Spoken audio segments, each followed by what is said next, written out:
Hi everybody, this is Erica Johnston, and somebody needs to take away the scissors from me before I cut off any more of my own hair. Unfortunately, I can't blame anyone else but myself for my bad haircut right now, but if you have had any falling out with your hairstylist or you're just unhappy, then this is the video for you. So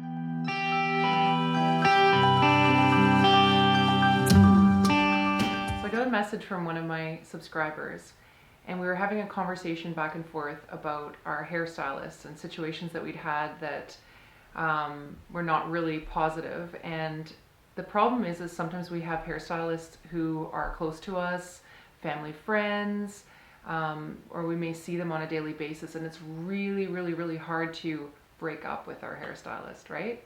So today I'm going to talk to you a little bit about ways that you can kind of sort of phase out of your relationship with your stylist, maybe remain friends, but move on to somebody that has your best interests in mind. It's not what I asked for again. Did she understand what you want? I cut 12 pictures of Heidi Klum out of magazines for her. Like I have nothing better to do. Okay. Like I'm sealed. First off, I have to tell you some hilarious stories from my own childhood and adulthood about bad hair days, bad haircuts, bad dye jobs. And it all started off, I think, when my dad took me to the barber, and the barber said, "Oh, would your daughter like to get her hair cut too?" And my dad said, "Yeah, sure." And I ended up with this crazy cut sideways like this, and it was just before picture day. So you can imagine how my mom felt. She was not impressed. So then I went through my perm phase from ages 12 to 16. And I'd have to say that my worst experience was this sweet little old lady, a friend of my grandmother's, who had a salon in her house. And my grandmother, I was visiting her for the summer, and she says, "Oh, you need to get a new perm?" She said, "Oh, I've got just the lady for you." And so I went to her house, and she gave me the tightest coiled poodle perm, but I actually had really long hair at that time. So I was like a lion. I had the biggest hair. It was crazy. I went home and cried. It was a very bad experience. So there was a time where I thought, I don't know what to do. Like every situation where I'm going into a hair salon is a bad situation. And I was getting really stressed out thinking about it. So I saw this television host on breakfast television named Dina Pugliese, and I'm really sorry if I've just pronounced her last name wrong, so sorry. Anyway, and I loved her hair. She was just gorgeous and long and everything like that. So at the end of breakfast television, I would see the credits, and they would say who her makeup and hairstylist was.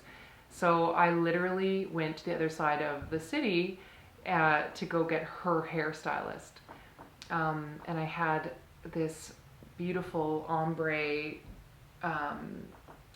color done, but it set me back, like, I don't even know, over $300. Like it was too much for me personally. I know some people can afford that, but it was too much.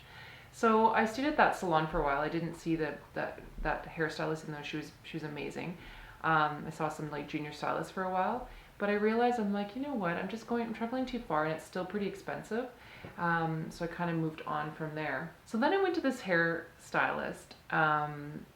They had colorist and somebody to cut the hair. The colorist was interesting guy. I'd say eccentric would be like going easy of a term. But I enjoyed going there. He would kind of, I don't know what they call it. They slap the color on, like they just sort of paint it on. There's a name for that, and I'm gonna just like literally write it down. But he would just paint it on, and as I started seeing him after a while, and I started realizing, like, this was a few years ago, and I started realizing, like, I kind of want to go silver. And so I sort of broached the subject with him. And I mean, I kind of get that like a colorist would want to push for color because that's how they make their bread and butter, right? Like, I don't know, but instead of just, you know, I don't know, I still think that if somebody's saying that, she should say to them, like, go for it, or be, you know, just be supportive, right? Or I'll help you transition there. But instead he was really negative. He said to me, like, those women that you see on Pinterest, right? Because I showed him these pictures and I was like, I love this. This is so nice. And he actually said to me, like, they have to do so much to their hair to get it to look like that. Like, it just is unbelievable. And I'm realizing now, I'm like, actually, we don't have to do that much. Like, you know, maybe a little bit of purple shampoo once in a while, but I do so much less now than I did before. But yeah, no, he actually said to me, I quote, "You are going to look so old." I don't know, I was really floored. And then on top of that, he was working with another woman who was sitting right beside me, and she colored her hair, and she was probably, I think, in her 60s.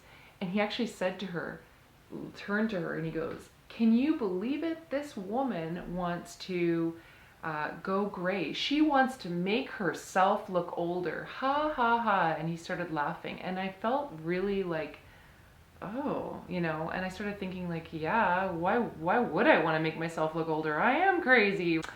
Yeah, so I don't know. I just think that that is like completely disrespectful, and I feel really bad if anybody else. Have you experienced anything like that where your hairstylist is pushing for you to color rather than to go natural? I'd be really interested to know. So do let me know in the comment section below, because I'm curious. So I think that if you can talk to your hairstylist and just be open and upfront, like maybe you've been with them for 20 years and you want to change, you can say that. Oh, it's good. I'm good. It's good. Right? Like you could just say to them, you know what, I just, I'm looking for something a little bit different. So the other, if you don't want to have a face-to-face chat with your stylist, then I guess the other thing is to write a letter, right? And so you can write a letter to them and say thank you. You know, I appreciate everything that you've done for me, but I need to move on, or something like that. I don't know, but so there you have it. Perhaps you've got some other ideas on how to break up with a hairstylist. But I think that if you've been with somebody for a long time, then a note, a handwritten letter, face-to-face contact is probably the best thing to just smooth everything over. And especially if you've been, you know, very, very personal with your hairstylist, it's probably a good idea to end things on a positive note and not burn any bridges. But you know, if you've only seen them a few times and you don't have a very close relationship, then I don't think there's anything wrong with looking in the phone book and finding somebody else, or getting word of mouth reference from a friend, and going somewhere where you're happy. Until next week, bye for now. So after that, it was the perm phase, which lasted from ages 12 and what? That's bad. Don't say the perm. The perm phase. Am I What's filming? the perm phase? Okay, perms. You get perms. Do you know what that means? No. You don't know what a perm is? What's a perm? What's a perm? Are you still filming? My son doesn't know what a perm is. That's kind of scary, but okay, that's kind of cool at the same time. So I'll give you some tips and pointers on what you can do to maybe soften the blow. That sounds weird. Are you still filming? Or